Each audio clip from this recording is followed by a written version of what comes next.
जय हिंद दोस्तों। तो मापक यंत्र में हम स्टार्ट करेंगे आज इंडक्शन टाइप इंस्ट्रूमेंट। तो इंडक्शन टाइप इंस्ट्रूमेंट्स को हम देखेंगे कि वह कैसे वर्क करता है और इससे कौन कौन से विद्युत मापक यंत्र बनाए जा सकते हैं। तो इससे संबंधित हम पूरी बातों का चर्चा करेंगे यहाँ पास। तो आप हमारी लास्ट तक क्लास में बने रहिएगा। चलिए हम स्टार्ट करते हैं। तो इसमें विद्युत मापक यंत्र में हम आज का जो मेरा टॉपिक रहेगा इंडक्शन टाइप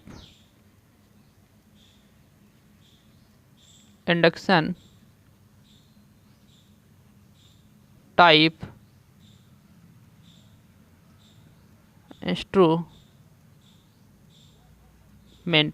तो इंडक्शन टाइप का क्या मतलब हुआ? तो प्रेरण प्रकार यंत्र। तो आपको यह पता होना चाहिए कि जो प्रेरण प्रकार यंत्र है तो यह किस सप्लाई में वर्क करेगा। तो जो प्रेरण होता है, इंडक्शन होता है, तो वह पास वो एसी सप्लाई में होता है, तो वह एसी सप्लाई में ही वर्क करेगा। तो यह इंस्ट्रूमेंट किस में सप्लाई की, कौन सी सप्लाई में वर्क करता है? तो एसी सप्लाई में वर्क करता है। तो यह इंस्ट्रूमेंट एसी सप्लाई में यहाँ पास वर्क करेगा। अब इसको हम कार्य सिद्धांत को देखते हैं और इसी कार्य के सिद्धांत पर फिर हम दूसरे यंत्र को हम बनाते हैं। तो कितने प्रकार से होते हैं उस यंत्र को भी हम यहाँ पास डिज़ाइन करेंगे और इसके कार्य सिद्धांत को भी हम समझेंगे। तो सबसे पहले हम क्या करते हैं, इसमें हम इंडक्शन टाइप है तो हम इंडक्शन यानी इसमें हम चुंबक बनाएंगे। तो इंडक्शन से इसमें हम चुंबक बनाएंगे और ये जो चुंबक होंगे तो कोई हमारे अस्थाई चुंबक नहीं होंगे, क्योंकि इसमें हम अस्थाई चुंबक का यूज नहीं करेंगे। एसी सप्लाई दे रहे हैं तो एसी सप्लाई देकर हम इसमें इलेक्ट्रोमैग्नेट का यूज करेंगे, ना कि अस्थाई चुंबक का हम यूज करेंगे। तो ये हो गए हमारे एक लोहे की कोर हो गए, लोहे के कोर हो गए। ये जो लोहे के कोर होते हैं तो आपस में कुछ इस प्रकार से ये जुड़े होते हैं। तो आपस में कैसे जुड़े होते हैं? इस प्रकार से जुड़े होते हैं, जो आपको यहाँ पास दिखाएंगे हम नहीं, ये भी ऐसे ही जुड़े होते हैं। तो ये घोड़े के नाल के आकार का ये इसका जो संरचना होती है तो कुछ इस प्रकार से आपस में जुड़े होते हैं। इसमें हम कॉइल लपेट देते हैं और कॉइल लपेटते हैं और जब सप्लाई देते हैं तो इसमें ये दो ध्रुव बनते हैं यहाँ पास। तो यहाँ पास ये एन ध्रुव बनेगा और ये दूसरा एन ध्रुव बनेगा और यहाँ पास एस ध्रुव और यहाँ पास एस ध्रुव बनेगा। तो ये हो गए हमारे चुंबक। और जो चुंबक होते हैं तो ये दोनों आपस में जुड़े होते हैं। एक ही चुंबक के एक ही लोहे के टुकड़े के ये दो भाग होते हैं। एक्चुअली में ये दिखता ऐसा है, तो इसको हम दिखाएं तो एक ही ये लोह का क्या है, टुकड़ा है। तो लोह के टुकड़े को हमने क्या किया, अलग अलग कुछ इस प्रकार से हमने इसको ऐसे डिजाइन कर दिया है। तो ये अलग अलग हमारा दिख रहा है, एक यहाँ पास एक यहाँ पास, तो यही हमारे अलग अलग है। एक्चुअली में यह एक लोह का ही टुकड़ा है। तो यहाँ पास इसको हम हटा देते हैं ताकि ये दिखने में अच्छा लगे, बाकी आंतरिक रूप से वो दिखता ऐसे ही है। तो ये हो गया हमारा इलेक्ट्रोमैग्नेट। अब इलेक्ट्रोमैग्नेट के मध्य में हम एक रखते हैं डिस्क को। तो यहाँ पास हम एक डिस्क को रखते हैं। जो ये हमारी डिस्क होगी तो यह एल्युमिनियम की डिस्क होगी। यह किसकी बनी होगी? यह एल्युमिनियम की डिस्क बनी होगी। तो डिस्क का मतलब आप हिंदी में बोलते हैं इसको तस्तरी। तस्तरी जो आप खाते हैं, थाली जो होती है खाने वाली, तो उसी के संरचना के आकार की है, ये आप देख रहे होंगे। तो इसको हम डिस्क बोलेंगे। तो एल्युमिनियम की यह डिस्क होती है। अब इस एल्युमिनियम के डिस्क को हम क्या करेंगे, यहाँ पास दो चुंबक के मध्य में यह चालक प्लेट एक डिस्क हो गई। इस डिस्क में जब होगा क्या, ये एक किसी यहाँ पास जुड़ा होगा, ऐसी व्यवस्था बनाई होगी कि ये हमारा हो गया, हमारा सॉफ्ट हो गया। इस सॉफ्ट के चारों ओर जैसे एक यहाँ पास हम ढक्कन लगा दे, कोई ढक्कन, ये हमारा हाथ ही हो गया। तो ये हाथ हो गया, तो ये क्या हो गया, हमारा हाथ पूरा ये डिस्क हो गया। अब ये हमारी ऐसी व्यवस्था बना है कि ये सॉफ्ट है। ये डिस्क जब क्या करेगी, इलेक्ट्रोमैग्नेट होगा तो वो एक दूसरे को क्या करेंगे, अट्रैक्ट करेंगी, जिससे ये घूमेगा तो d∅dt करेगा, जिससे इस डिस्क में हमारा EMF उत्पन्न होगा। और जब EMF उत्पन्न हो जाएगा तो इसके अंदर एक धारा प्रवाहित होगी जो ED करंट होगी जो भंवर धारा प्रवाहित होगी। तो भंवर धारा जब प्रवाहित होती है तो इसमें होती कैसे है, तो ये हमारा चुंबक है N और यहाँ पास है चुंबक S है। ये जो N चुंबक है तो ये हमारा फ्लक्स उत्पन्न करेगा। N से S की ओर चुंबकीय बल लिखा है, लाइन ऑफ फोर्स जाएगी, तो N से S की ओर लाइन ऑफ फोर्स जाएगी, चुंबकीय बल लिखा है, फ्लक्स उत्पन्न करेगा। तो इसको हम फ्लक्स φ1 ले लेते हैं, क्योंकि एक चुंबक फ्लक्स φ1 उत्पन्न करेगा और दूसरा यहाँ पास चुंबक जो होगा तो यहाँ पास फ्लक्स φ2 उत्पन्न करेगा। तो ये इसके अंदर अब क्या होगी, फ्लक्स जब यहाँ से प्रवाहित हो रही है, गुजर रही है, तो ये चालक प्लेट है। इस चालक प्लेट जब यह फ्लक्स को काटेगी, तो यह चालक प्लेट जब फ्लक्स को काटेगी तो φ1 के कारण इस चालक प्लेट में जो धारा प्रवाहित होगी तो वो धारा यहाँ पास I1 धारा प्रवाहित होगी। तो इस चालक प्लेट में I1 धारा प्रवाहित हो गई। तो ये धारा कैसे प्रवाहित हुई, जब चुंबक के क्षेत्र में, यहाँ चुंबकीय क्षेत्र में जब कोई चालक प्लेट आता है तो फैराडे का जो सिद्धांत है, चुंबकीय क्षेत्र में जब चालक प्लेट आएगा तो उसमें चुंबकीय बल रेखाओं को काटेगा और उसमें EMF उत्पन्न होगी और उस चालक प्लेट में एडी करंट धारा प्रवाहित होने लगी। तो यहाँ पास I1 धारा प्रवाहित हुई φ1 के कारण। φ2 है तो एक और धारा प्रवाहित होगी, तो यहाँ पास जो दूसरी धारा प्रवाहित होगी तो वो होगी हमारी I2, यहाँ पास धारा प्रवाहित होगी। तो ये I2 धारा प्रवाहित हो गई। ये हमारी जो दो धाराएं हैं तो आपस में इस प्रकार से प्रवाहित होंगी।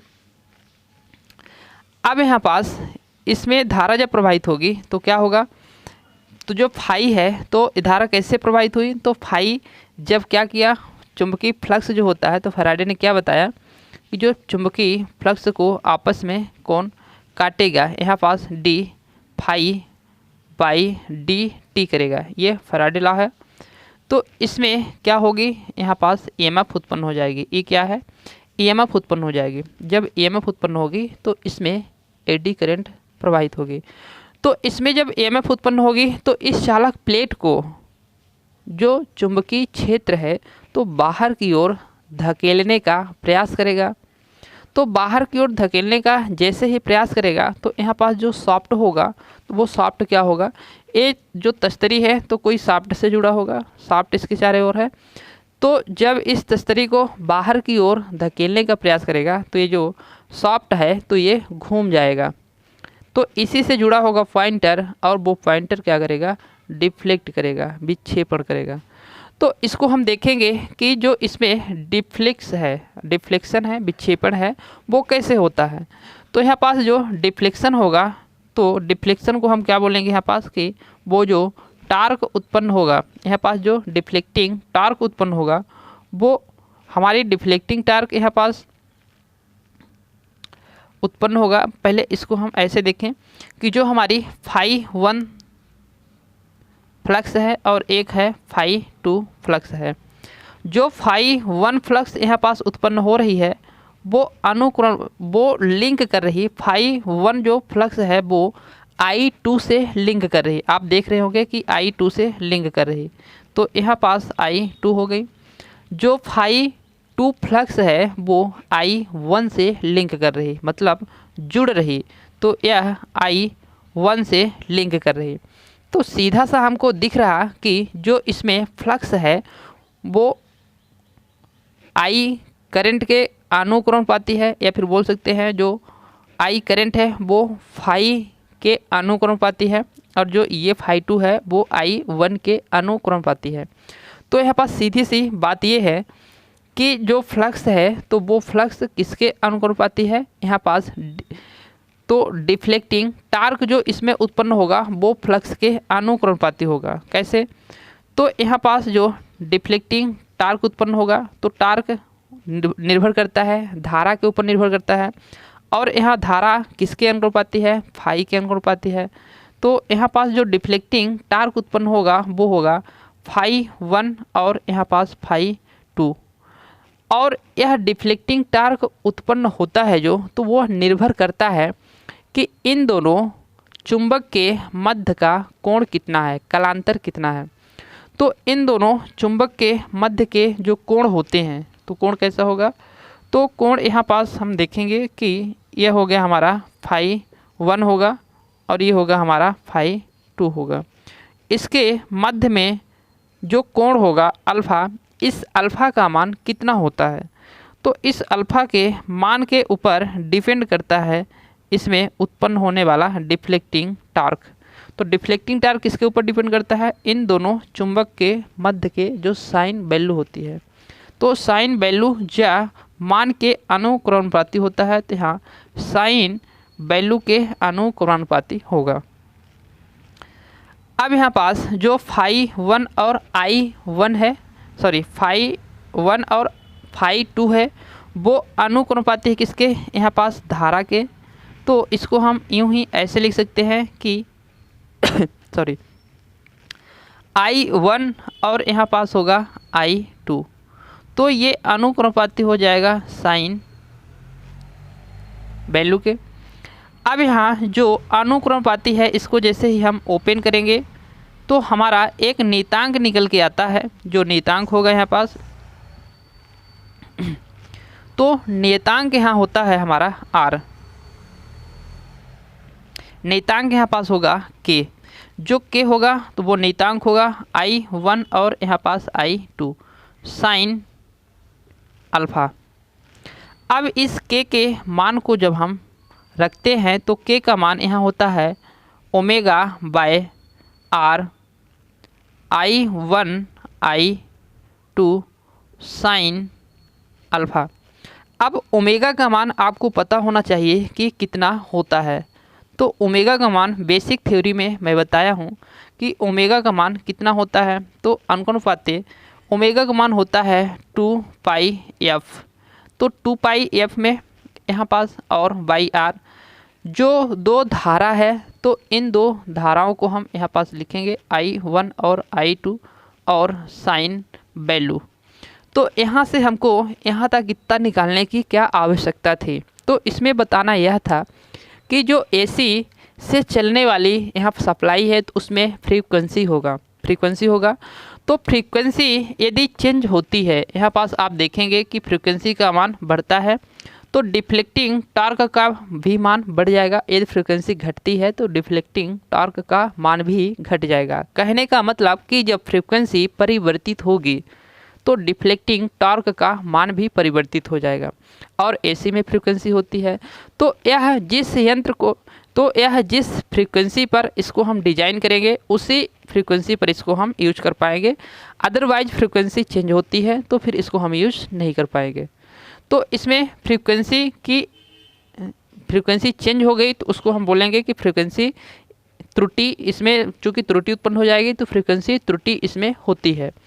और यहाँ पास हम देखेंगे कि फिर R क्या है, तो R यहाँ पास तो आपको पता होना चाहिए कि जब यह d∅dt करेगा इस प्लेट के अंदर, तो प्लेट को यदि एक टेम्परेचर त्रुटि मैंने इससे पहले बताया था, तो जो टेम्परेचर त्रुटि है उस त्रुटि को छोड़कर, वो त्रुटि नहीं, उससे अलग त्रुटि, तो उससे अलग जो टेम्परेचर यहाँ पास त्रुटि होगी, तापक्रम इसमें जो एरर होगा, तो तापक्रम एरर यहाँ पास जैसे इस तस्तरी का क्या होगा, ताप बढ़ेगा, तस्तरी का, इस डिस्क का, एल्युमिनियम के डिस्क का ताप बढ़ेगा।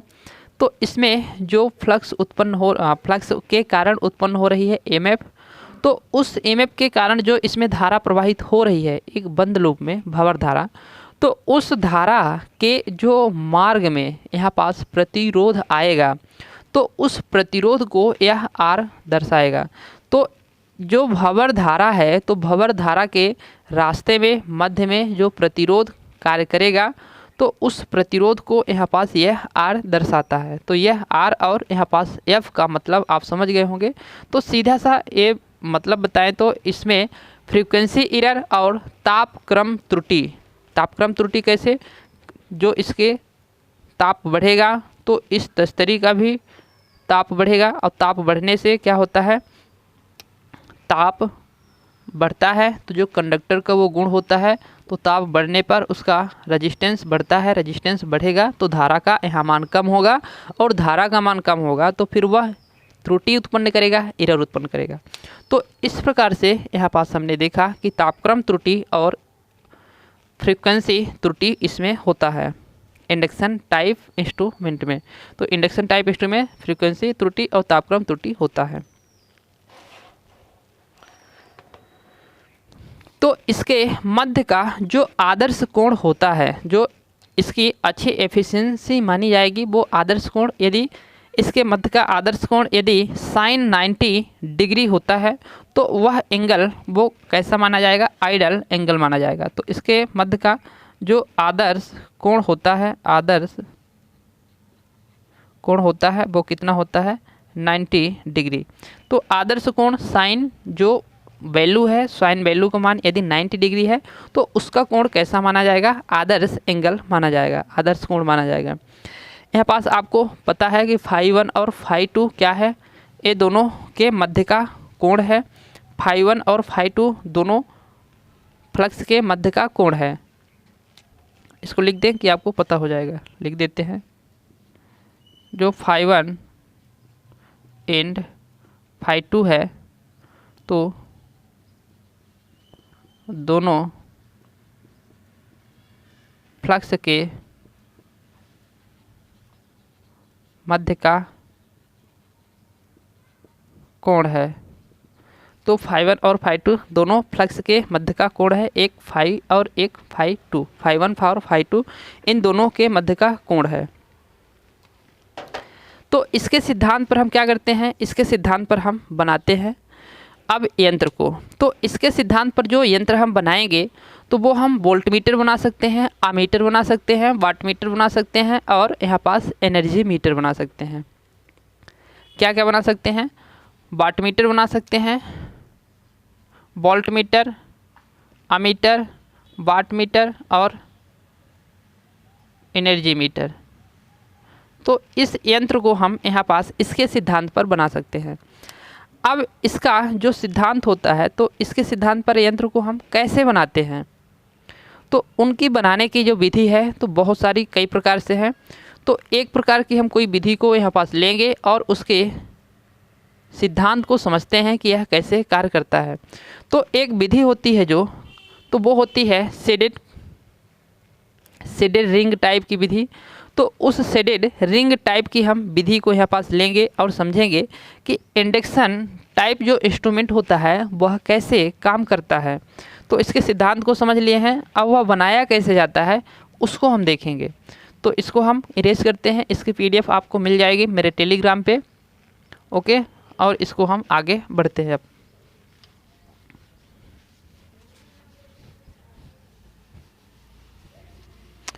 तो यहाँ पास हम अब बनाएंगे इंडक्शन टाइप इंस्ट्रूमेंट। तो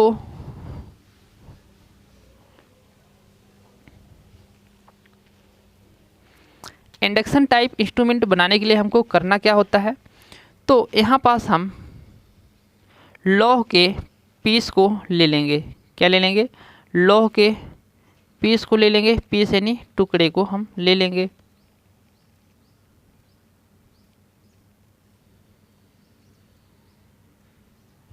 ये हो गया लौह का पीस। अब इस लौह के पीस को हम इस प्रकार से क्या टुकड़ों में डिवाइड कर लेंगे।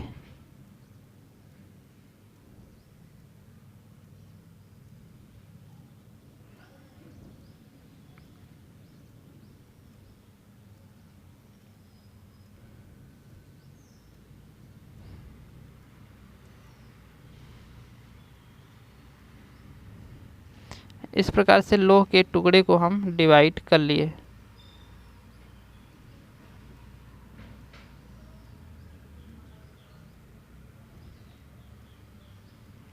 तो लौह के टुकड़े को इस प्रकार हमने डिवाइड कर लिया। अब इसके मध्य में एक हम रखते हैं एल्युमिनियम की डिस्क को रखेंगे। किसको रखेंगे, एल्युमिनियम की डिस्क को रखेंगे। तो इसके मध्य में हमने एल्युमिनियम की ये डिस्क को रख लिया। अब इस एल्युमिनियम की डिस्क को हम ऐसे व्यवस्था बनाएंगे कि जो एक शाफ्ट के सहारे यह टिका रहे। तो एक शाफ्ट के सहारे क्या रहेगा, टिका रहेगा। इसको हम ऐसी व्यवस्था बनाएंगे। और यहाँ पास आपको बता दें कि जो एक बियरिंग लगाते हैं, आपको मैं बताया था, उसको बोलते हैं ज्वेल। तो इसको हमको बनाना नहीं है, लेकिन आपको हम बताना चाहते हैं यह नई चीज़ कि इस जो ज्वेल बियरिंग होती है, यहाँ पास हम ऐसे लिखे थे, ज्वेल बियरिंग को लगाते हैं। तो ज्वेल बियरिंग का जो हिंदी आपको नाम लिखता है, वो नाम लिखता है क्या, सिकंजित। तो सिकंजित यदि नाम दे दिया है तो आपको यही समझना है कि वो ज्वेल बियरिंग की बात कर रहा है। तो हाँ, ज्वेल बियरिंग को हम लगाते हैं। ओके, ये सब आपको दिखाने की यहाँ पास चित्र में ज़रूरत नहीं है, इतना आप समझेंगे। लेकिन ज्वेल बियरिंग को हिंदी में सिकंजित बोलते हैं, ये चीज़ आपको यहाँ पास याद रखना है। तो यहाँ पास भी हम उसी प्रकार से व्यवस्था को बनाते हैं और ये पॉइंटर को हम यहाँ लेते हैं और इस पॉइंटर को ऐसे हम पैमाने पर दर्शा देते हैं। इसकी पैमाने की एक खास विशेषता है, वो आगे चल के हम बताएंगे। तो ऐसे हम लोहे के टुकड़े को ले लिए और एल्युमिनियम की डिस्क को ले लिए। ये हो गई एल्युमिनियम की डिस्क और इस एल्युमिनियम की डिस्क को इस प्रकार से हमने व्यवस्था बना दिया। अब एक चीज़ यहाँ पास ये है कि हम यहाँ पास ईडी डैम्पिंग का जो यूज करने वाले हैं, तो उसको हम यहाँ पास ऐसे बना देते हैं। तो डैम्पिंग जो यूज करेंगे वो होगी हमारी ईडी करंट डैम्पिंग। एन और एस ये पोल को बनाएगी और इसको हम क्या नाम देंगे, ईडी करंट डैम्पिंग। तो भंवर धारा अवमंदन है और यहाँ भंवर धारा अवमंदन के लिए हम किसका यूज किए हैं, यूज किए हैं अस्थाई चुंबक। तो परमानेंट मैग्नेट का हम यहाँ पास यूज किए हैं, जो अस्थाई चुंबक है, जो एल्निको का हम बनाते हैं। तो वह किसके लिए किए हैं, हम यहाँ पास एडी करंट के लिए किए हैं। अब इसमें लौह के टुकड़े में पीस में हम क्या करेंगे, सप्लाई भी देना होता है हमको। तो सप्लाई हम इसको एसी और डीसी दोनों तो ये जो होता है तो एसी सप्लाई पर वर्क करता है, तो इसमें हम एसी सप्लाई यहाँ पास देंगे। इसको हम एसी सप्लाई यहाँ पास हम देते हैं। तो कौन सी सप्लाई, अल्टरनेटिंग करंट। तो एसी सप्लाई को हम यहाँ पास देंगे। जब एसी सप्लाई देते हैं तो यहाँ पास एक चीज़ हम और व्यवस्था लगा दें, ये हो गई स्प्रिंग। तो ये स्प्रिंग हो गई, स्पिंडल हो गया और इसका जो यहाँ पास एक टुकड़ा दिख रहा है, खंडित दिख रहा है, तो इसको हम बोलेंगे शेडेड पोल। तो शेडेड पोल मतलब खंडित ध्रुव, ये शेडेड पोल है, तो इसको हम शेडेड पोल बोलेंगे। तो ये जो रिंग हमने लगाया तो इसको हम बोलेंगे शेडेड रिंग, इसको शेडेड रिंग बोल दें, शेडेड रिंग। और इस वाले भाग को अनशेडेड बोल सकते हैं, फिर भी आपको याद रखना है शेडेड रिंग को। तो शेडेड रिंग हो गया और यहाँ हमने कंट्रोल स्प्रिंग का यूज किया है, कंट्रोल स्प्रिंग। कंट्रोल स्प्रिंग ये कॉइल हो गई। तो इसमें जब हम क्या करते हैं, जिस धारा को मापना होता है, यदि अमीटर बना रहे हैं, यदि वोल्ट मीटर बना रहे हैं, तो जिस वोल्ट को मापना होगा, वोल्टेज को मापना होगा, तो यहाँ पास से हम प्रवाहित कराएंगे। तो मान लेते हैं कि हम अमीटर बना रहे हैं या धारा को प्रवाहित करा रहे हैं। तो इसमें धारा को हमने क्या किया, प्रवाहित कराया। यहाँ पास धारा प्रवाहित होगी कॉइल में। तो यह लौह है, तो लौह में हमारी यहाँ फ्लक्स उत्पन्न होगी जब धारा प्रवाहित होगी। तो यह फ्लक्स क्या होगी, इन पूरे लौह के भाग में वितरित हो जाएगी, डिस्ट्रीब्यूट हो जाएगी एक समान रूप से, यूनिफॉर्म रूप से। तो यह जो चुंबक होगा, तो चुंबक आएगा कहाँ, चुंबकी जो फ्लक्स होगी तो फ्लक्स आएगी हमारे इस वाले ध्रुव में और इसका जो एक दूसरा ध्रुव है इस वाले ध्रुव में। तो यहाँ पास जो हमने दर्शाया था इससे पहले φ1 और φ2 दर्शाया था, तो वो वही दो टुकड़े हैं जो φ1 और φ2 फ्लक्स, एक ही फ्लक्स को दो भागों में डिवाइड कर देगा। जो एक भाग होगा हमारा φ1 और दूसरा भाग होगा हमारा φ2। तो इन दो भागों में यहाँ पास चुंबकीय फ्लक्स क्या कर दिया, डिवाइड कर दिया। तो इस चुंबकीय फ्लक्स के मध्य में ये हमारी एल्युमिनियम की डिस्क रखी है। तो एल्युमिनियम की डिस्क जो हम तस्तरी बोले थे, तो वही ये तस्तरी है। तो इस एल्युमिनियम की डिस्क को क्या करेगी, d∅dt करेगी, मतलब उसमें EMF उत्पन्न करेगी। जब इस डिस्क में ईएमएफ उत्पन्न हो जाएगी फैराडे लॉ के अनुसार, तो उसमें एक करंट प्रवाहित होगी, जो हमारी कौन सी करंट होगी, एडी करंट होगी, भंवर धारा होगी। तो यहाँ पास इसके अंदर क्या होती है, एडी करंट प्रवाहित होती है, और उस करंट के मार्ग में विरोध भी उत्पन्न करता है। तो तापक्रम त्रुटि बताया था, फ्रीक्वेंसी त्रुटि होती है, उसको आगे हम बताएंगे। तो यहाँ पास क्या होगी, हमारी एडी करंट प्रवाहित होगी।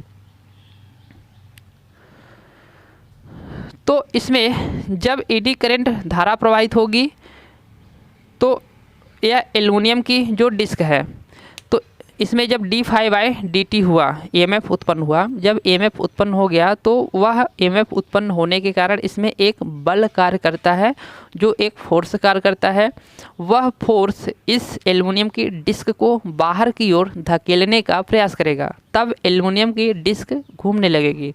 सिद्धांत वही है, घूमकर फिर क्या करेगी, उस पॉइंटर को, सुई को, संकेतक को क्या करेगी, वह घुमा देगी, जिससे हमारा वहाँ पास क्या मिल जाएगा, हमारा वहाँ पास पाठ्यांक मिल जाएगा।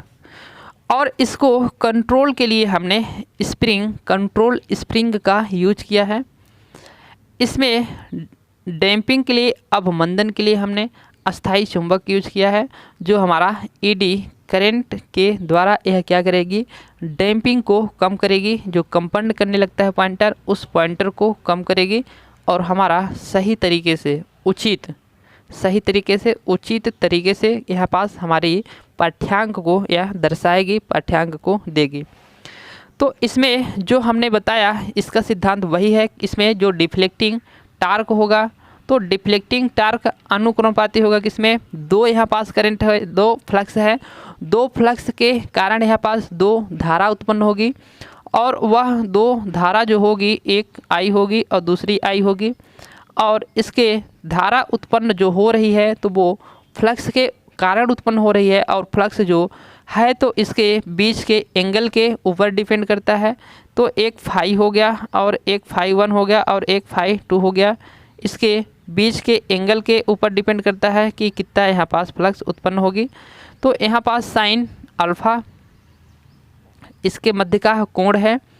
तो साइन अल्फ़ा जो है, तो ये क्या रहता है, नियतांक रहता है, यह कांस्टेंट रहता है, यह चेंज नहीं होता है। जो एक बार हमने फिक्स कर दिया उतने ही एंगल पर रहेगा, वह चेंज नहीं होगा। तो फिर इसका डिफ्लेक्टिंग जो टार्क है वो अनुक्रमानुपाती हो जाएगा I²।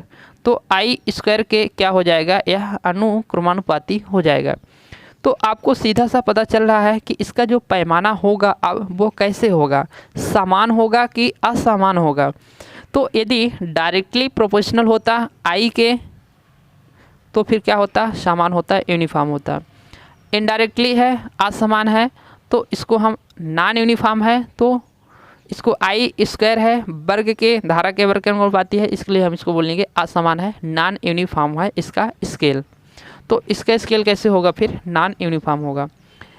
तो इस प्रकार से डिफ्लेक्टिंग टार्क निर्भर करेगा करंट के वर्ग के अनुपाती। यहाँ पास जो कंट्रोलिंग टार्क के लिए हमने स्प्रिंग यूज किया है, तो वो कंट्रोलिंग टार्क किसके अनुपाती होगा, तो इसके मध्य के कोण थीटा के अनुपाती होगा।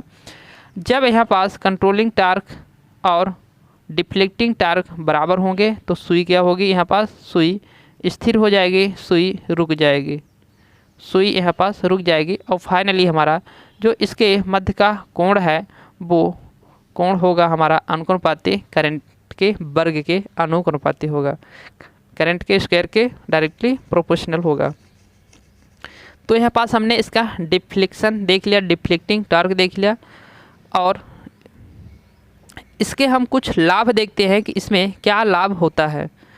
तो इसका लाभ जो होता है, तो इस पैमाने को हम देखें कि जो पैमाने का यहाँ पास मापांक है, तो पैमाने की जो लंबाई है वो कैसी होती है। तो इसका एक लाभ है कि आप जानते हैं कि ये पूरा सर्कल कितने को होता है, 360 को होता है। ओके, अब इसको हम यहाँ से बीच से हम एक रेखा डाल दें, तो जो दो भागों में डिवाइड कर दी, ये कितने को हो गया, 180 को हो गया, 180 को हो गया। अब 180 को हो गया, यहाँ से हम बोलें कि आपको हम इस 180 को हम काट के कुछ हम इसका एंगल इतना कर दें तो आप कहेंगे कि समथिंग 200 के बराबर हो जाएगा। इसका जो कोण होगा वो कितना होगा, 2 से 200 इसका कोण होगा, एंगल होगा। तो इसका 180 से ज़्यादा है, 180 यहाँ तक होता है, इससे ज़्यादा है यानी 200 है। तो फिर इसका जो यहाँ पास पाठ्यांक के लिए पैमाना हमने यूज किया है उसकी जो लंबाई होगी तो यहाँ पास वो कितनी होगी, 200, यहाँ पास 200 एंगल तक होगी। 180 200 इतना नहीं, ये कितना होगा फिक्स होता है इसका, 200 डिग्री तक इसका जो पैमाना है तो ये होता है। यह आपको याद रखना है। तो इसको मैं किधर लिख दूँ, इसको मैं लिखता हूँ यहाँ पास।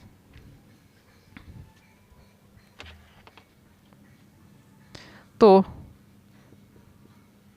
पैमाने का कोण 200 डिग्री तक होता है। तो पैमाने का कोण कितना होता है, 200 डिग्री तक होता है, इसका एंगल 200 डिग्री तक होता है। इसमें सबसे और दूसरा फ़ायदा है कि सबसे उच्च जो दक्ष एफिशिएंट वाली डैम्पिंग होती है, एडी करंट डैम्पिंग का यूज हमने किया है, ये भी एक फ़ायदे की बात है। तो यह इसका एक फ़ायदा हो गया। और इसमें स्टेरेओमैग्नेटिक त्रुटि नहीं होती, चूँकि इसमें जो हमने बनाया है यहाँ पास इलेक्ट्रोमैग्नेट, वो इलेक्ट्रोमैग्नेट का जो स्ट्रेंथ होता है वो हाई होता है, वह उच्च होता है, इसलिए इसमें स्टेरेओमैग्नेटिक नहीं होता है, स्टेरेओमैग्नेटिक फील्ड नहीं होता है। इसका जो दोष है तो दोष इसमें क्या हम देखेंगे कि यह दोष जो होगा इसका तो ये पावर का ज़्यादा खर्च करेगा, क्योंकि इसमें जो हमने चुंबक बनाया है वो उसके लिए भी सप्लाई देना पड़ रहा है, तो यह पावर का खर्च ज़्यादा करेगा, तो इसका यह दोष हो गया। तो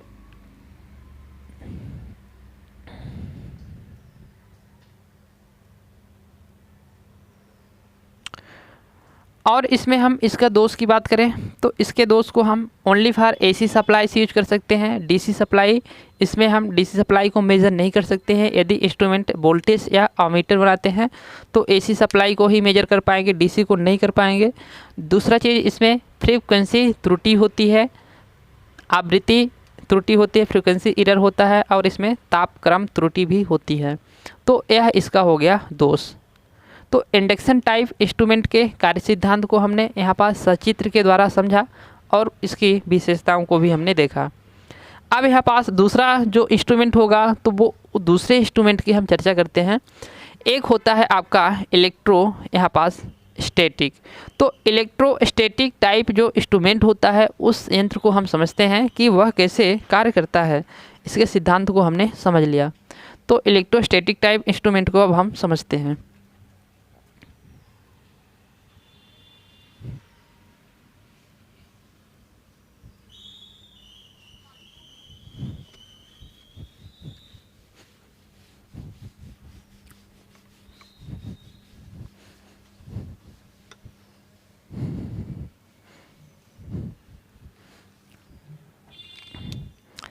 तो अब दूसरा जो मेरा नया यंत्र रहेगा वो रहेगा इलेक्ट्रोस्टैटिक टाइप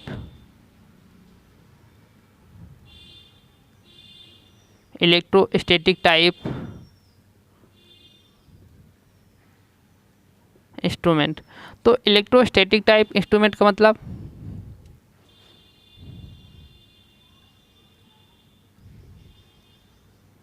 स्थिर वैद्युतीय यंत्र। तो स्थिर वैद्युतीय प्रकार यंत्र या स्थिर वैद्युतीय यंत्र, तो यह क्या कैसे कार्य करेगा, स्थिर विद्युत के सिद्धांत पर कार्य करेगा, इलेक्ट्रोस्टैटिक के सिद्धांत पर कार्य करेगा। तो आपको यह पता होगा कि जो हमारा संधारित्र होता है वो किसके सिद्धांत पर कार्य करता है, इलेक्ट्रोस्टैटिक के सिद्धांत पर कार्य करता है। जब उसके हम दो प्लेट के मध्य में कुचालक वायु को रखते हैं तो उस कुचालक वायु में क्या होते हैं, कुचालक वायु में यहाँ पास जब हम दो प्लेट को रखते हैं तो यहाँ पास कुचालक के रूप में हम वायु ले या फिर कोई भी यहाँ पास हम ले सकते हैं मटेरियल को, तो इसके मध्य में इलेक्ट्रॉन क्या होते हैं, स्थिर हो जाते हैं। एक खिंचाव बल के द्वारा इसके मध्य में इलेक्ट्रॉन संचित होते हैं। क्योंकि इसमें जब हम सप्लाई देते हैं तो विपरीत ध्रुवता वाले यहाँ पास क्या आ जाते हैं, आवेश आ जाते हैं, चार्ज आ जाते हैं, और एक दूसरे को खींच कर रखते हैं, जो इसके मध्य में यहाँ पास होते हैं हमारे डाइलेक्ट्रिक स्ट्रेंथ। तो इसके मध्य में जो परावैद्युत होती है, मटेरियल होता है, तो वह क्या करते हैं, इन दोनों को खींच कर रखते हैं, जो हमारा एक चार्ज कैपेसिटर के रूप में यहाँ पास कार्य करते हैं। तो वो अलग बात है, यहाँ पास उसी के सिद्धांत पर, इलेक्ट्रोस्टैटिक के सिद्धांत पर इसको हम बनाएंगे। तो यहाँ पास भी वही कार्य होता है जैसे कैपेसिटर कार्य करता है, दोनों के मध्य में अट्रैक्शन कार्य करता है, मतलब खींच के रखता है, खिंचाव बल कार्य कराते हैं कैपेसिटर में। ठीक उसी प्रकार से इसमें भी हम एक अट्रैक्शन बल का ही यूज करेंगे, तो उसके सिद्धांत से मिलता जुलता है, इसीलिए इसका नाम क्या दिया गया है, स्थिर वैद्युत यंत्र दिया गया है, स्थिर वैद्युतिक यंत्र। तो इसके सिद्धांत को हम समझते हैं कि यह कैसे कार्य करते हैं। तो आपको सबसे पहले बताऊं कि ये जो यंत्र होते हैं एसी और डीसी दोनों सप्लाई पर वर्क करते हैं। इस यंत्र के द्वारा हम वोल्ट मीटर को बनाते हैं, अमीटर को नहीं बनाते हैं।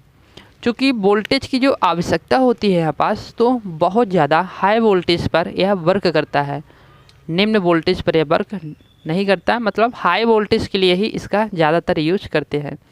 तो इसका जो बनाने का सिद्धांत है वो समझते हैं कि कैसे इसको बनाते हैं, कैसे यह कार्य करता है। तो सबसे पहले हम प्लेट को लेते हैं, ये हमारे पास हो गई क्या, प्लेट हो गई, 2 प्लेट हो गई। तो एक प्लेट का हम नाम देते हैं यहाँ पास, तो यह हो गई हमारी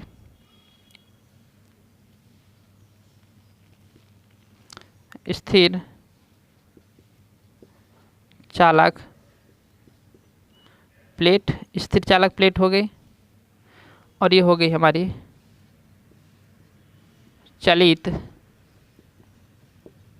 चालक प्लेट।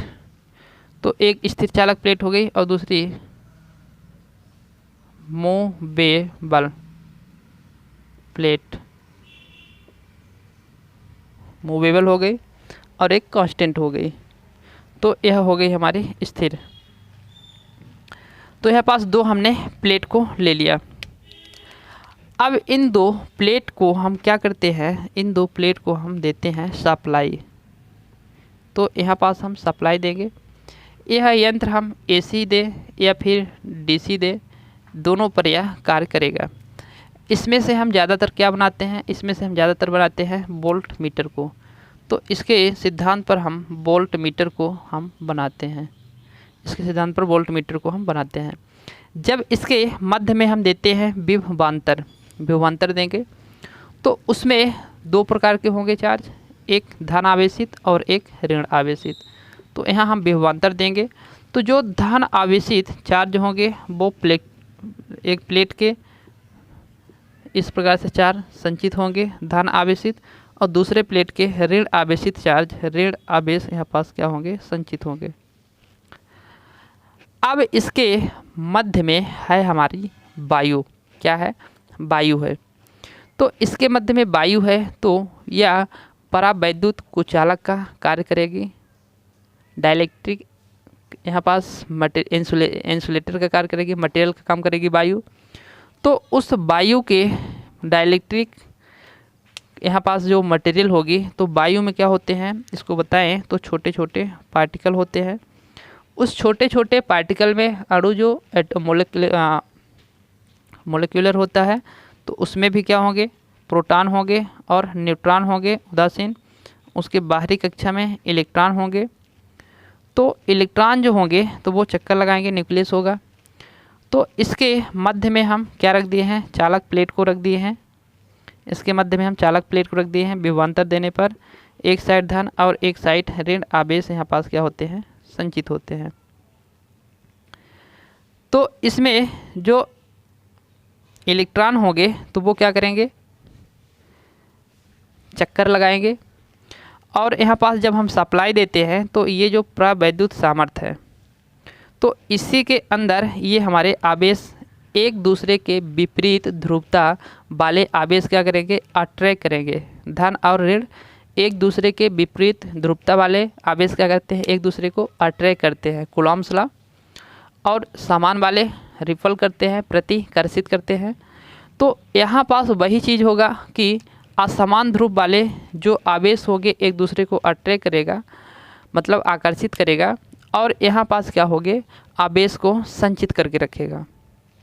जब आवेश को संचित करके रखेगा तो ये जो चालक दो हमारी प्लेटें हैं, इनका हम नाम दे देते हैं ए और दूसरे का नाम दे देते हैं बी। ये चालक प्लेटें ये चलित प्लेटें हैं और ये स्थिर प्लेट है। जब यह एक दूसरे को अट्रैक्ट करेगा इसको हाई वोल्टेज देने पर, तो ये चलित प्लेट वहाँ से खिसक कर नीचे आ जाएगी। इसके नीचे आने की जो दर है तो उसके ऊपर डिपेंड करता है कि इसको वोल्टेज कितना हम दे रहे हैं। तो इसके वोल्टेज के ऊपर डिपेंड करता है कि यह कितना खिसक के आती है। वोल्टेज का क्वांटिटी ज़्यादा होगी तो ज़्यादा खिसकेगा, कम होगी तो यह कम खिसकेगा। लेकिन बहुत कम वोल्टेज पर यह यंत्र कार्य नहीं करता, हाई वोल्टेज के लिए यह बनाए जाते हैं। तो ये जो चालक प्लेट है इसकी मान लेते हैं कि यह हाई वोल्टेज देने पर यह जो चलित प्लेट है वो खिसक के आ गई हमारी यहाँ पास, और इस प्लेट का हम नाम दे दिए ए डैश नाम दे दिए। इसके जो विस्थापन हुआ वो विस्थापन हुआ यहाँ पास डी एक्स। तो डी एक्स जो हुआ तो क्या हुआ, इसका विस्थापन हुआ, विस्थापन प्लेट। तो डी एक्स क्या हुआ, इसका विस्थापन हुआ। तो इसमें जो डी एक्स विस्थापन हुआ वो निर्भर करता है कि उसकी वोल्टेज क्या है। अब जो विस्थापित हुआ जैसे ही प्लेट, तो इसके प्लेट में क्या होगी, कनेक्ट होगी, पॉइंटर होगा। जैसे ही एक जगह से दूसरी जगह आया तो पॉइंटर होगा, वो पॉइंटर क्या करेगा, पाठ्यांक को दर्शाएगा। तो इसका जो पाठ्यांक को दर्शाएगा तो कहेंगे कि डिफ्लेक्ट होगा, डिफ्लेक्टिंग। फिर इसका जो टार्क उत्पन्न होगा वो होगा कि वोल्टेज इसमें कितना हमने दिया। जितना ज़्यादा वोल्टेज देंगे उतना ही अपने ज़्यादा सामर्थ्य से अट्रैक्ट करेगा, खींचेगा। तो ये अनुक्रमपाती होगा जो, तो वोल्टेज के वर्ग के अनुक्रमपाती होगा। तो ये वोल्टेज के वर्ग के अनुक्रमपाती यहाँ पास होता है। तो इसमें जो इस यंत्र का यूज है तो हम कोई पैनल वगैरह में नहीं करते हैं।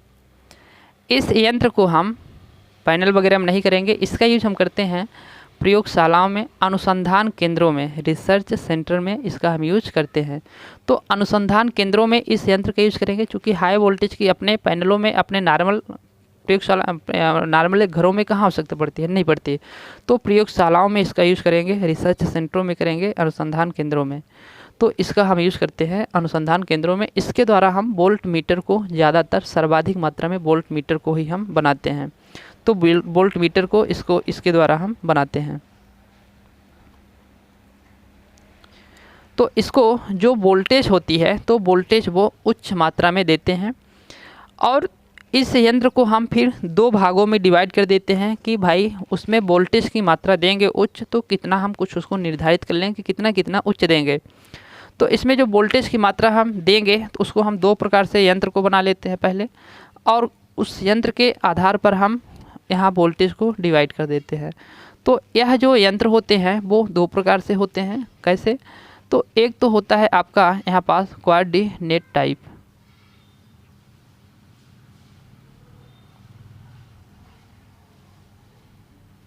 कोऑर्डिनेट टाइप इंस्ट्रूमेंट, मतलब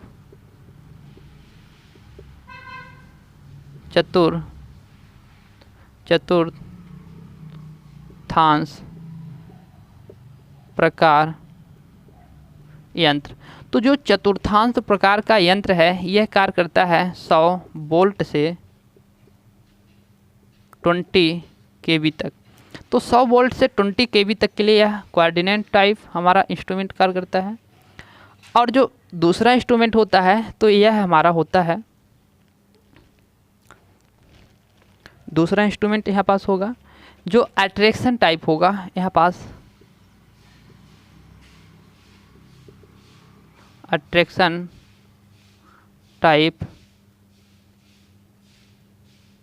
इंस्ट्रूमेंट, मतलब आकर्षण प्रकार का यहाँ पास इंस्ट्रूमेंट होगा।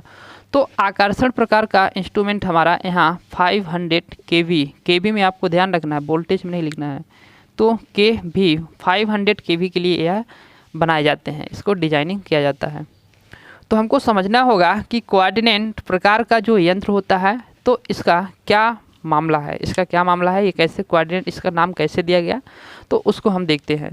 तो इलेक्ट्रोस्टैटिक के सिद्धांत पर ही हम अब बनाएंगे कोऑर्डिनेट प्रकार का यंत्र को और उसको देखेंगे कि वह कैसे यहाँ पास कार्य करेगा।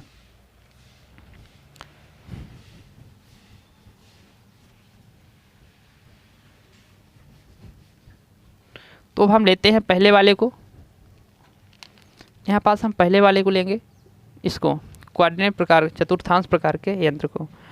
तो चतुर्थांश प्रकार के यंत्र को हम यहाँ पास लेंगे। तो इसमें करते क्या है हम कि जो हमारा ये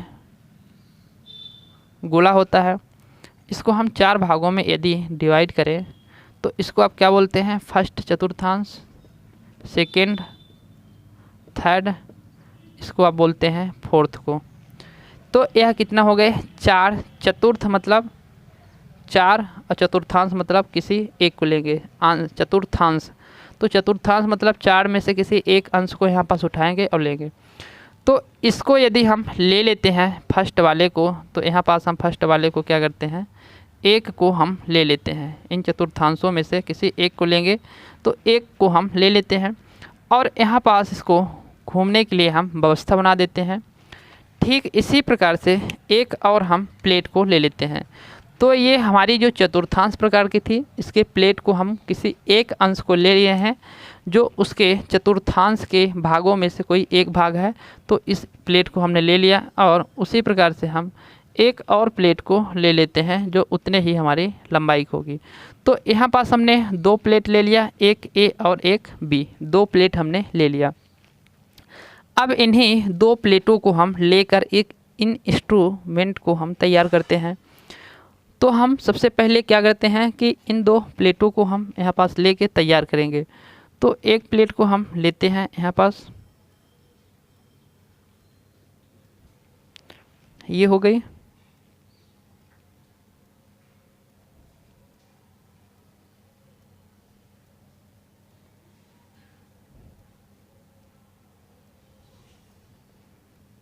ये हमारी दूसरी प्लेट है।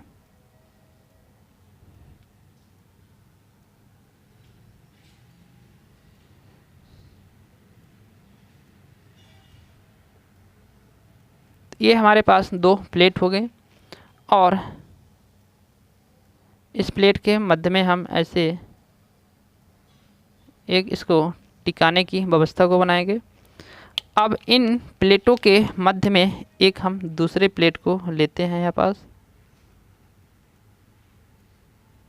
तो यह प्लेट जो आपको दिख रही होगी, तो ये प्लेट आपकी एक ही प्लेट है। इसको हमने यहाँ से क्या किया, जोड़ दिया, इसको हमने यहाँ से जोड़ दिया और इसको भी हमने यहाँ से जोड़ दिया, इसको भी हमने जोड़ दिया और इसको भी हमने यहाँ से जोड़ दिया। तो यह पूरी एक प्लेट हो गई। इसको हम ए नाम दे सकते हैं, ए प्लेट। और ये जो बीच वाली है तो ये हमारी बी प्लेट, इसको हम नाम दे दिए। तो यह हमारे पास कितनी हो गई, 2 गो यहाँ पास प्लेट हो गई। अब इन 2 प्लेट को हम क्या करेंगे, 2 प्लेट को हम आवेश यहाँ पास देंगे। तो इसका यह हो गया हमारा पॉइंटर, तो ये पॉइंटर हो गया और इसका हो गई हमारी यहाँ पास कुछ इस प्रकार से स्केल हो गई, स्केल हो गई। और इसको हम कंट्रोलिंग के लिए स्प्रिंग को लगा लेंगे, यहाँ पास स्प्रिंग हो गए कंट्रोलिंग के लिए। अब इसमें हम देते हैं सप्लाई को, सप्लाई देंगे। तो इसमें होगा क्या, सप्लाई हम देने के लिए इसको क्या करेंगे, यहाँ से हम एक हम वायर को यहाँ पास ला लेंगे और दूसरे वायर को हम यहाँ पास ले लेंगे। तो जो हमारा इस पॉइंटर से लगा हुआ है प्लेट, इसको हम ऋण आवेश देंगे और जो हमारा ये 2 बड़ी बड़ी प्लेटें हैं इसको हम धनावेश देते हैं। तो यहाँ पास जब हम वोल्ट देंगे वोल्टेज, तो ऋण आवेश जो होगा तो वो ऋण प्लेट पर इसके आवेश संचित होंगे और जो हम धन आवेश देंगे तो इसके हमारी जो धन प्लेटें हैं तो इस प्लेटों के ऊपर आवेश क्या होंगे, संचित होंगे। तो यहाँ पास आवेश ये संचित होते हैं।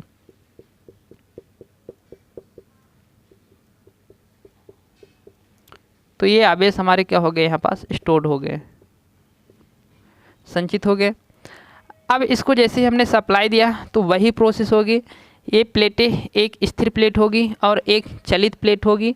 तो यहाँ पास जो स्थिर प्लेट होगी तो वो यहाँ पास ये ऋण प्लेट स्थिर प्लेट होगी और जो धन प्लेट होगी वो चलित प्लेट होगी। तो इसमें जब हम सप्लाई देंगे तो वो प्लेट क्या होगी, खिसकेगी और उसकी जो दूरी होगी, डिस्टेंस होगी dx, तो वो निर्भर करेगी इसमें कितना हमने वोल्टेज दिया, तो उसके वोल्टेज के ऊपर यहाँ पास निर्भर करेगी। इसमें हम डैम्पिंग का जो यूज करते हैं तो वो डैम्पिंग आपकी कौन सी होगी, तो यहाँ पास एक बताया था डैम्पिंग, तरल डैम्पिंग। तो फ्यूल टाइप जो डैम्पिंग होती है, तरल डैम्पिंग होती है, तो उस डैम्पिंग का हम यूज यहाँ पास करते हैं। तो ये हमारी तरल डैम्पिंग को हम यहाँ पास यूज करेंगे, वो तरल अवमंदन। तो फ्यूल डैम्पिंग का यहाँ पास यूज करेंगे, तरल अवमंदन का यूज करेंगे। तो इसमें जैसे ही हमने सप्लाई दिया तो सप्लाई देने पर इसमें क्या होगा, वोल्टेज दिया तो वोल्टेज देने पर इसमें डिफ्लेक्शन आएगा और डिफ्लेक्शन आएगा तो फिर क्या होगा, विक्षेपण घूमेगा। पूरी चीज़ मैं बता रखा हूँ पहले ही, अब शॉर्ट में ही बता दिया हूँ।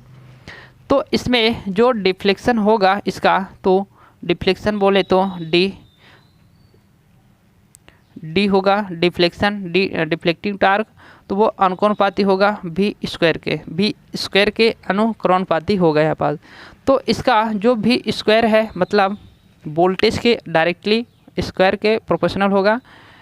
तो यहाँ पास जब इसका डिफ्लेक्टिंग टार्क वोल्टेज के ऊपर निर्भर करेगा और इसका जो कंट्रोलिंग टार्क है, स्प्रिंग को यूज़ किए हैं, तो वो कंट्रोलिंग टार्क थीटा के अनुपाती होगा। जब डिफ्लेक्टिंग टार्क बराबर कंट्रोलिंग टार्क हो जाएगा तो सुई रुक जाएगी और तब इसमें जो थीटा होगा वो अनुपाती हो जाएगा आपके वोल्टेज के। तो यहाँ पास जो वोल्टेज के वर्ग के अनुपाती है, तो वोल्टेज यह क्या करेगा, यह इंस्ट्रूमेंट पावर का बहुत कम खर्च करता है, पावर की खपत बहुत कम करेगा। तो पावर की यंत्र सबसे कम खर्च करने वाला यंत्र यही यंत्र होता है जो इलेक्ट्रोस्टैटिक टाइप होता है, चूँकि कैपेसिटेंस किसी प्रकार की पावर को खर्च नहीं करता है। यह कैपेसिटेंस के सिद्धांत पर कार्य कर रहा है।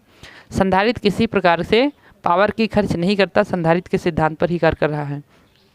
तो ये कह सकते हैं पावर की कम खर्च करता है। सबसे ज़्यादा पावर कौन खर्च करता है, तो हॉट वायर बताया था, हॉट वायर, थर्मोकपल, ये दोनों बहुत पावर खर्च करते हैं और सबसे कम पावर की खर्च यही करता है। तो इसकी जो स्केल होगी वो कैसे होगी, असमान होगी, चूँकि वर्ग के अनुपाती है। तो इसकी जो स्केल होगी वो क्या होगी, नॉन यूनिफॉर्म होगी। तो नॉन यूनिफॉर्म होगी। इसकी स्केल कैसी होगी, इसकी स्केल नॉन यूनिफॉर्म होती है। और यह AC DC दोनों सप्लाई पर कार्य करेगा, इसका यह फ़ायदा है। दूसरा फ़ायदा, यह कम पावर की खर्च करता है, ये भी इसका एक फ़ायदा है, मतलब ना के बराबर कह सकते हैं। यह वोल्टेज की RMS वैल्यू को मापता है, ये भी इसका एक फ़ायदा है। वोल्टेज की कौन सी वैल्यू को, RMS वैल्यू को मापेगा। और इसमें शैथिल्य त्रुटि नहीं होगी, इसमें फ्रीक्वेंसी त्रुटि भी नहीं होगी, शैथिल्य त्रुटि नहीं होगी और फ्रीक्वेंसी त्रुटि भी नहीं होगी। तो इसका यह क्या है, फ़ायदा है। जब इसमें फ्रीक्वेंसी त्रुटि नहीं होगी, शैथिल्य नहीं होगी, मतलब मैग्नेटिक त्रुटि नहीं होगी, मतलब इसमें जो स्ट्रॉन्ग मैग्नेट बन रहा होगा, तो फिर इसमें स्ट्रे मैग्नेटिक फील्ड भी नहीं होगा, क्योंकि इसमें ज़्यादा वोल्टेज देने पर ज़्यादा चुंबक बन सकता है। तो इसमें क्या होगा, स्ट्रॉन्ग मैग्नेटिक फील्ड होगा। तो इसमें स्ट्रॉन्ग मैग्नेटिक फील्ड नहीं होगा, स्ट्रे मैग्नेटिक फील्ड नहीं होगा, इसमें स्ट्रे मैग्नेटिक फील्ड नहीं होगा। तो इसका यह है एक फ़ायदा, एक फ़ायदा नहीं, इसके जो फ़ायदे बताए तो ये पूरे फ़ायदे हैं इसके। अब इसमें जो दोष होता है, तो दोष ये होता है कि यह केवल हाई वोल्टेज पर ही कार्य करता है। किस प्रकार करता है, यह हाई वोल्टेज पर ही कार्य करेगा, निम्न वोल्टेज पर कार्य नहीं करता है। कोऑर्डिनेट टाइप, इसका जो स्केल होता है नॉन यूनिफॉर्म होता है और यह यंत्र जो बड़े साइज में होते हैं, इसीलिए इसको महंगा यंत्र बोला जाता है कि यह बड़े साइज में इसका आकार होता है। तो इसलिए इसका यंत्र, ये यंत्र कैसे होते हैं, महंगे यंत्र होते हैं, कॉस्टली होता है, वेरी कॉस्टली होता है। और इसका जो ऑपरेटिंग टार्क है वो भी क्या होता है, कम होता है। ऑपरेटिंग टार्क कम होता है, इसका मतलब कि थोड़ा सा वोल्टेज देंगे तो इसका जो ऑपरेट होने का टार्क होगा, गति होगी, वो बहुत कम होगी। तो ऑपरेटिंग टार्क भी इसका क्या होता है, कम होता है। तो इस यंत्र में यह चीज़ हमको देखने को मिलता है। दूसरी चीज़, इस यंत्र को आपको ध्यान में रखना है कि इस यंत्र में एक ऐसे अभी तक यंत्र बताया कि जिसमें हम फ्लूइड डैम्पिंग के यूज़ किए हैं। और दूसरा चीज़, इस यंत्र को हम हमेशा हॉरिजॉन्टल यानी क्षैतिज अवस्था में रखते हैं। इस यंत्र को कैसे रखते हैं, क्षैतिज अवस्था में रखते हैं। तो ये आपको विशेष इसमें ध्यान देना होता है। तो अभी तक हमने 2 यंत्र आज पढ़े हैं, एक तो स्थिर विद्युत प्रकार का और एक इंडक्शन प्रकार का यंत्र। तो इन 2 यंत्रों के बारे में आपको समझ में आया होगा। अभी तक आप बने रहें, इसके लिए बहुत बहुत धन्यवाद। चलिए मिलते हैं नेक्स्ट क्लास में नेक्स्ट ऊर्जा, नेक्स्ट एनर्जी के साथ और नया कुछ सीखने के उद्देश्य के साथ। ओके, अभी तक बने रहने के लिए बहुत बहुत धन्यवाद। आप अपना पढ़ाई करें ऐसे ही। ओके।